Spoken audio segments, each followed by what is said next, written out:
as a result, we're going to try and sort the land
Right. Thanks, Bill. Right. Good morning, everyone. Good morning. Morning. Nice to see you all. We'll make a start. I don't think we'll be here long today. We've only got probably three items. Can I start by asking for apologies? I don't think we've got any, have we? No? None received, Chair. We're all here. I've got no urgent items of business, so we can proceed. Declarations of interest. Anyone declared an interest or about to declare an interest, or if it becomes apparent during the course of the meeting, you can do it then. Have we got any? No? Minutes of the previous meeting, you'll find these on page 5. Well, page 4, really. I'll move them to two. Councillor McGregor, move them to true and correct record. Seconded. I'll second that. Right.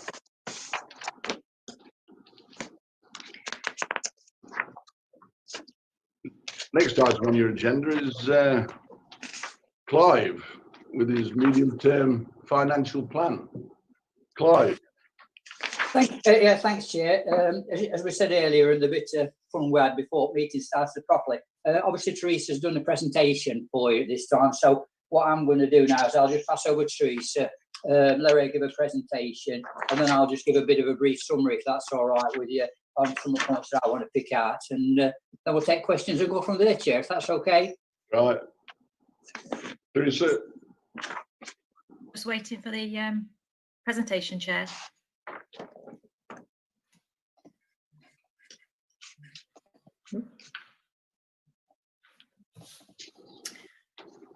Okay. Yep. This report covers the finances. Can we all see that? Yeah. Yeah. This report covers the finances for the council for the next 4 years, starting 1st of April. During November 2020, I presented the revised budget for 2021. Those figures are included in this report for completeness, but they've not changed from that time.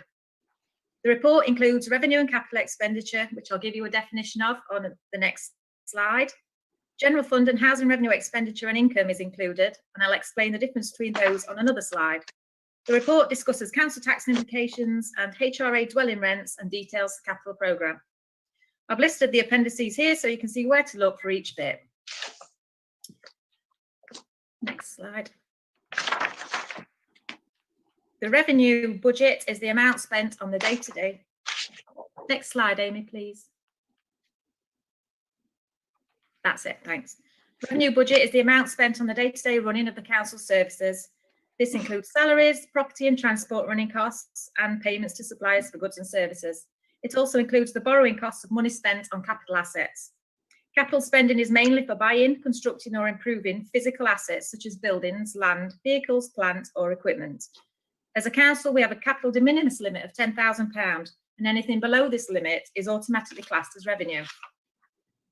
So what's the HRA?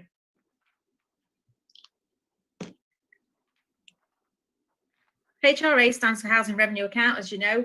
Because we have more than 50 properties, we must maintain a separate account containing all the income and expenditure relating to our housing stock. There's no discretion. We must have a HRA and we must abide by legislation. This is a ring-fenced account and must be kept totally separate from general fund. Housing dwelling rents provide the income for the HRA, and the main costs are repair and maintenance of properties, plus the interest and debt repayments relating to capital. The separation of HRA and general fund applies to capital as well as revenue expenditure, and this is the reason we also split the capital programme. On to general fund. General fund is everything that isn't housing. The largest sources of income are business rates and council tax. We also get income from fees and charges, but this is much, much less. We're still getting a bit of government grants, but how much longer we'll get this is unknown. The main cost to general fund is salaries at about £10 million a year. As I've said, there's no cross-subsidisation allowed between the two funds. On to the next slide. This table shows the position of the general fund for each of the next 4 years.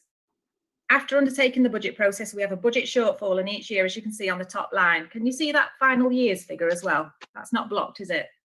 No. Right. No. However, budget changes are likely to happen while we're in those years, so we've estimated possible savings to reduce the shortfall. We always have some vacancy saving. This is really the recruitment drag when posts are vacant between someone leaving the council and the new person starting. As an estimate for budgeting, we've included a council tax increase for future years. Obviously, the percent is subject to change on this. We put funds on one side in 1920 to pay for the expected increase in pension fund costs. The increase was exactly as we predicted at 1% each year. That's going to be funded from the 1920 surplus. If the actuals match the estimates when we get into each of the first 3 years, we'll have a zero budget gap. I'll explain about that on the next slide, but for 24-25, we will still have a budget gap. Next slide, please. Government funding. We were expecting the government spending review of 2019 to cover 2021 to 22-23. We were expecting further reductions and even the end of new homes bonus, major changes to business rates, the end of the revenue support grant, and the results of the fair funding review. This was all going to be bad news for us. Instead, we got a rollover of 1920s figures plus inflation where it was appropriate. So then we waited for the spending review for 2020, but coronavirus happened, so they've just rolled over again. And we'll continue to get all the above for 1 more. 22-23 onwards, however, reverts back to previous assumptions, whereas the district were hit by reductions in all of the above. Plus, we're still waiting for the results of the fair funding review, or whatever takes its place. Sorry. Next slide, please.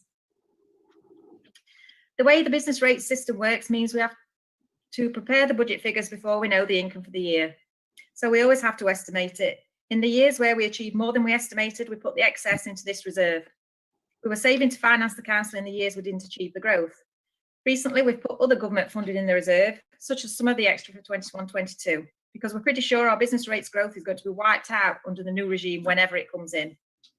The reserve is why we have a zero budget deficit in each of the next 3 years. It's being returned to the general fund and used to smooth out the losses in government funding, but it won't last forever. And it runs out in 24-25, which is why we still have a gap. This is where we look to the transformation plan and the new Directorate for Development to generate income and replace the funding we've lost before we run out of money we've put on one side in 24-25. Where we do make transformation or any other savings, we'll use less of this reserve than we've currently planned to do. On to coronavirus. The assumption made in the MTFP for coronavirus is that for 21-22, cost pressures and losses in leisure income will be covered by the government. A scheme to fund 75% of irrecoverable council tax and business rates losses was announced in the spending review. This and the spreading of the collection fund deficits over 3 years should mean there's no detrimental impact on the MTFP. Council tax implications next. The referendum limits for 21-22 are the same as for last year, as we're still being limited by the government in the amount of council tax we can achieve. We're limited to the greater of 2% or £5. The level of increase each year affects the base for future years, and the proposed increase for 21-22 is 2.75%, which is £4.99 at Band D. On to the HRA. This shows the position of the HRA over the 4 years. Within the expenditure line, we have the repair and maintenance and supervision and management of the properties, which amount to over £12 million each year. Also included is the interest and debt payment of around £3 million each year. By far, the main source of income is from properties. Housing rents is 20.8 million in 21-22, rising to 21.7 in 24-25. Next slide to the dwelling rents. In October 17, government announced a long-term rent deal for local authority landlords. After 4 years of a 1% cut each year, we're now allowed an annual increase to our rents of CPI plus 1%. For 21-22, the increase is 1.5%, and we've assumed this same increase as an estimate for all years of the plan. The next slide will put this into context for you on the dwellings. So what do the rent increases mean for property? A large proportion of our dwellings are let for social rent. Out of about 5,000 properties, 4,850 are social properties and about 150 are let at affordable rent. Affordable rent is charged on our new build properties and is calculated as 80% of market rent. The average new rent charge for a social property will be £86.42, which is an annual increase of £55.68 and weekly increase of £1.16. The range of rents for social housing are included on the table. Obviously, this covers a raft of different property types and sizes. The average new rent charge for affordable property will be £107.71, which is obviously higher than social, as it is closer to market rents. The annual and weekly increases are £70.56 and £1.47 respectively, and the range of rents is again in the table. Onto the capital programme. This shows a summary of the General Fund Capital Programme. It's fully funded without any new borrowing over the life of the programme, and a breakdown of this is in Appendix 4 if you wanted to see what the individual schemes were. Onto HRA. This is a HRA, and again, it's fully funded, and again, a breakdown is in Appendix 4. The schemes which are in the programme for 2021 for both General Fund and HRA, if not spent, will be added to 21-22 when we've completed final accounts in June. I'll bring details of those to you when I report the outturn. And that's it. Anybody's got any questions? Thanks, Teresa. Has anyone any questions for Teresa? It's all fairly straightforward. We've either got to earn money or save money, Teresa, haven't we? It's as simple as that. Perhaps there's no questions. Clive, you want to sum up? Yeah, I'll just remember, thanks for that, Teresa. I think, hopefully it's helped members a bit to understand, what seems sometimes to be a bit of a complicated, arrangement or whatever we've got. But obviously, as she said there, we're covering General Fund, HRA and Capital Programme. One thing that I do want to bring forward is on page 29 at 1.6, where, it does sort of say it was agreed that any surpluses on the council's two main revenue accounts be transferred to reserves in preparation for future expenditure. And as Teresa so eloquently put within it all, if we go over the page on page 30 onto the top table there, we can see that, for the years 21-22 to 23-24, we're looking pretty good. I mean, this is the assumptions again, but things can change. But it does get a bit difficult when we go into years 24-25, when we're going to have basically 1.6 million shortfall. And that could be better, it could be worse, but we'd see as things go along and as we update assumptions throughout this term of this medium-term financial plan. But I do have to really emphasise the point that we do need any sort of surpluses we do that, we do put them back into that NNDR growth protection reserve or into reserves anyway, so that we've got a smooth transition and we're not suddenly having to take massive steps in that 24-25 year to get things onto a level basis. So I do urge that. And you're quite right, Steve. We do have to start and see income coming in, because whilst the spending spending reviews being put off probably till next year, we do know that we're going to lose things such as new homes bonus and RSG is going to go. I think it's good that government's give us money. We had about £1.5 million from government on the coronavirus stuff, and obviously we've got some money's coming out through this income compensation scheme, where we're not going to lose much money. We're going to sort of probably keep that coming into a level that's acceptable. Good news on 1.32 is we've managed to get nearly £500,000 to Parish councils. So that's been good, and that's helped them hopefully through a bit of a situation this year. So that's good from that angle. Obviously, assumptions from pay awards and everything else there is on a number 1.38 within it all, and you can see there the list of things that we're looking at and trying to put in there. I think planning fees is an interesting one, where we have to give back half of the planning fees back into planning, but that's good because hopefully we'll get things done quicker and probably generate a bit more money. We need to keep General Fund under review at 1.45 in it all, because we need to be sure that we've got acceptable working balances within it all. So we do need to keep that. Council house rents has been set out as you've seen in there, as indeed council tax options in it all have been set out quite clearly by Teresa. Obviously, capital programme at 1.57 is there, up and running and fully funded, I should say. So that's all looking good.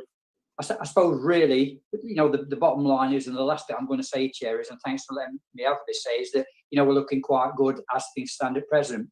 We are working, plaiting fogs, I always keep saying it all, things can alter and things can change, and we do have to be, prepared to that. So we've got a steady transition, not a sudden knee-jerk reaction to anything, because that wouldn't be good for financial management if we went down that road at the end of the day.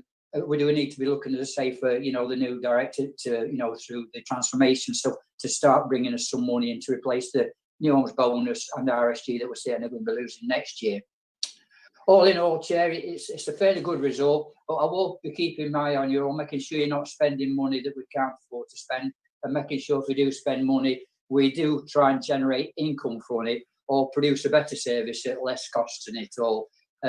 You'll get fed up with me saying it, and I make no apology for that because I think that's my job.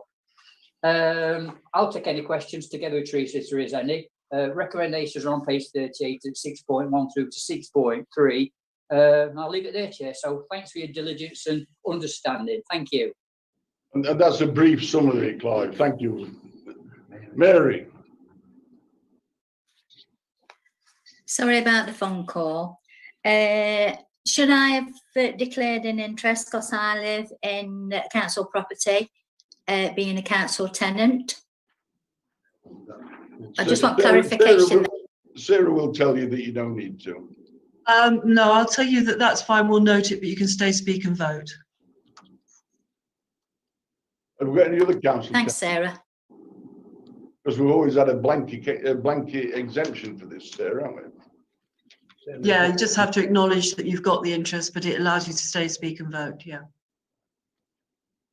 Any other questions? Chair, can I just come back in? If you remember last week, Mary, and this is with Mary coming out, she's reminded me, and I did get back in touch with her. There was a line within the apprenticeship scheme, if you remember, where I think they were just about £1,200 or something for this year, and then the previous years or the following years. I mean, there were no monies in there. The apprenticeship schemes are all built into each individual department's budgets within it all, and that money, where it was, I think it was £1,200, and then reducing down to nothing next year after, was money from Pam's partnership team, which ran out this year. So that's why there was no money in there. The apprenticeships are still continuing, and the cost for the apprenticeship scheme is contained with each of the departmental budgets in it all. So that's just an answer to a question that Mary posed last week to me. Thanks for that clarification, Clive. No further questions. Comment. Oh, Duncan wants to make a comment. Yeah, it's a good report. I think we've been well led in terms of finance at the council. We've done really well. I just draw everybody's attention on page 37 because it underpins the point that Clive has been making.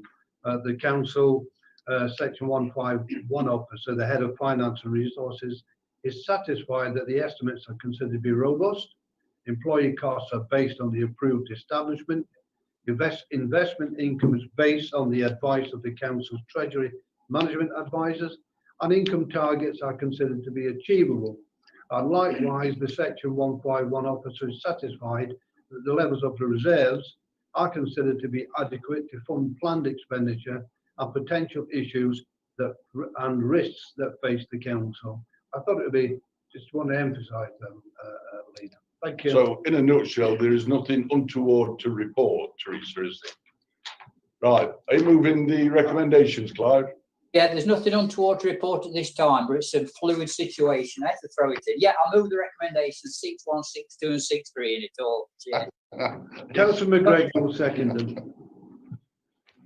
All in favour? Can I see everybody? 1, 2, 3. Mary, 4, 5, 6, 7, 8. Yeah, that's okay. Right, I've got out to step with my agenda, so we'll go back to the what I should have put in before. You have. It's just that my numbers perhaps didn't follow on as well. I've got no matters referred from scrutiny, nothing from budget and policy framework. Look at now at non-key decision, which is the ambition performance framework by Duncan. Thank you. Yeah. The purpose of the report to report the Q2 outturns for the council's ambition 2020 to 2024 targets.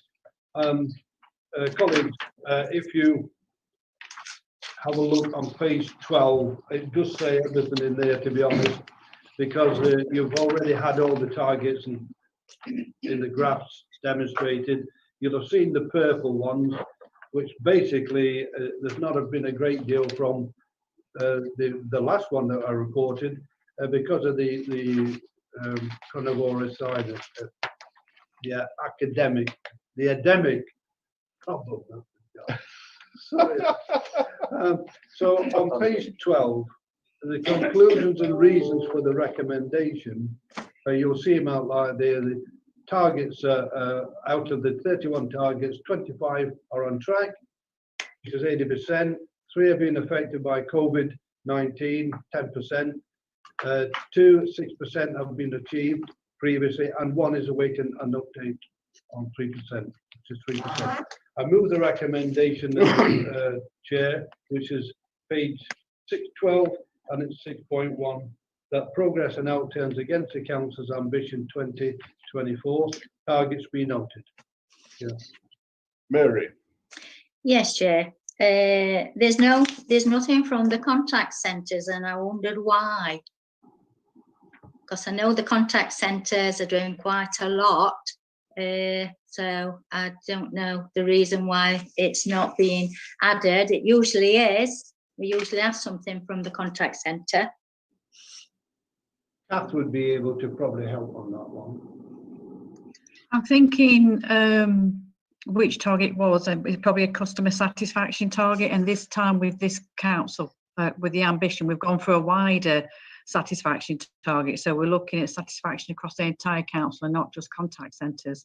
So we will pull in contact centre information in that satisfaction target alongside other front-facing services. But just to give reassurance, Scrutiny are obviously doing a lot of looking at the council framework. They're getting a lot more information about the contact centres than they used to. So on a quarterly basis, they're getting all their targets about answering times for telephones and that sort of thing. So more information generally is being reported about contact centres to Scrutiny. But I know you comment about at this council at the ambition level, and that's because it's become a much bigger target for satisfaction.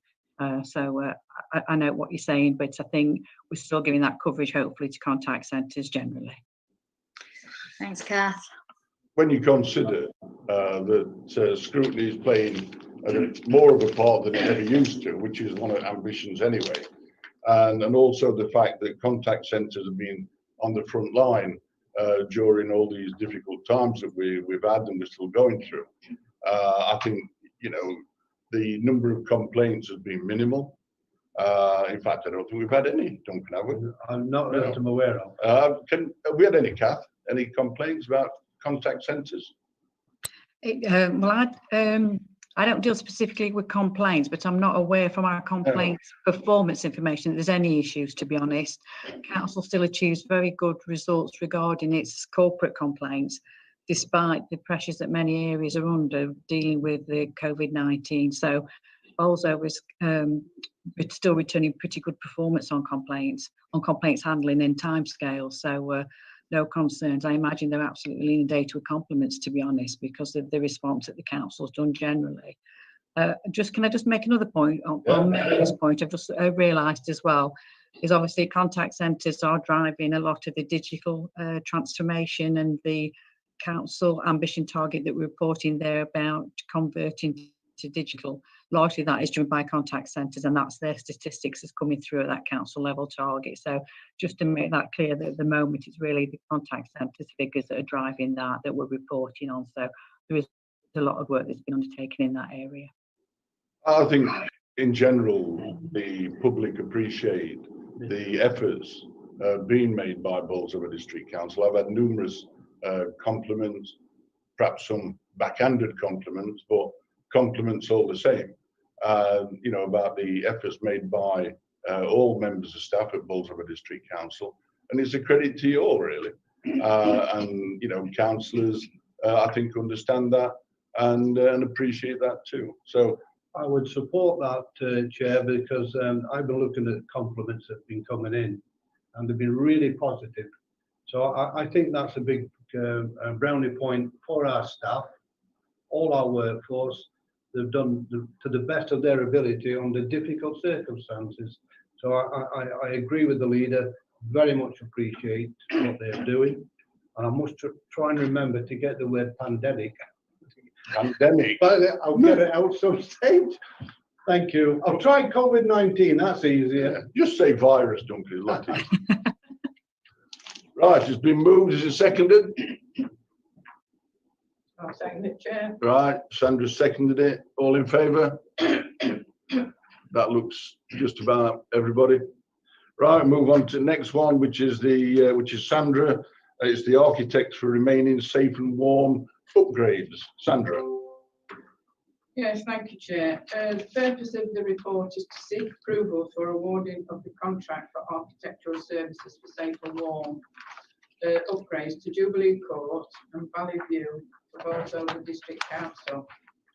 So I'd like to move the recommendations on page 26, 6.1 and 6.2.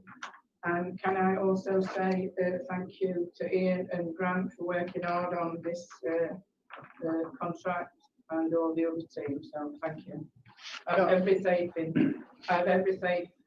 I can't say the word. I have every faith in our officers. I reckon they've all had a good weekend, I think. I will second, Councillor McGregor second the recommendations. Ian, do you want to add anything? No, thanks, Chair. That's all good. Thank you very much. All right, Grant. Is Grant still there? Grant's gone to make a cup of tea. He hasn't gone to make a cup of tea, still here. No, nothing to add, thank you, Chair. Right. Clive. Yeah, I mean, I'm obviously going to say to just look at 5.1 financial risks, and that the cost of this contract is within existing HRA budget. So I'm quite pleased it's in there and not costing us any more. Cheers.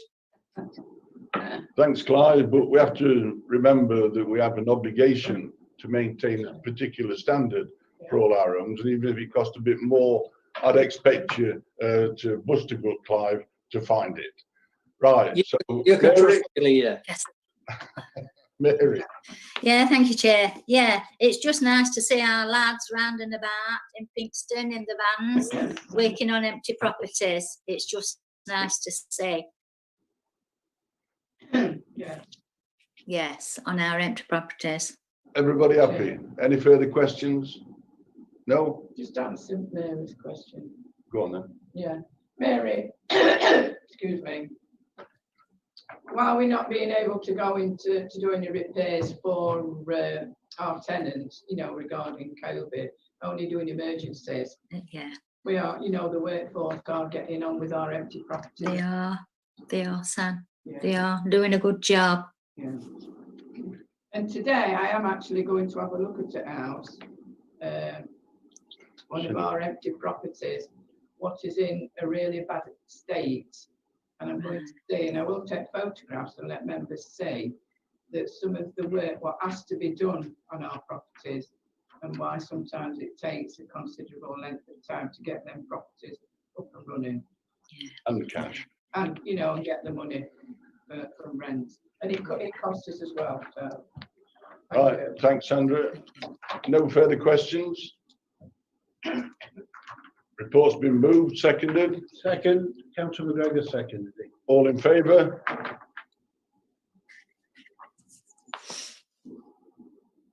Yeah. That looks unanimous. Right, and I've come to the end of my agenda. And it's, what time is it? 25 past. That's not bad. Told you it was short. Did you want me to run through medium-term financial plan again, Steve, just to sort of pad it out a bit? No, that's why I thought I'd take it first, Clive, just to get it out of the way. I just thought you couldn't wait to hear me, Steve. That were all. You just Yeah, no doubt you'll phone me later. Right. Yeah, you might be right on that. Yeah. Thanks for your attendance.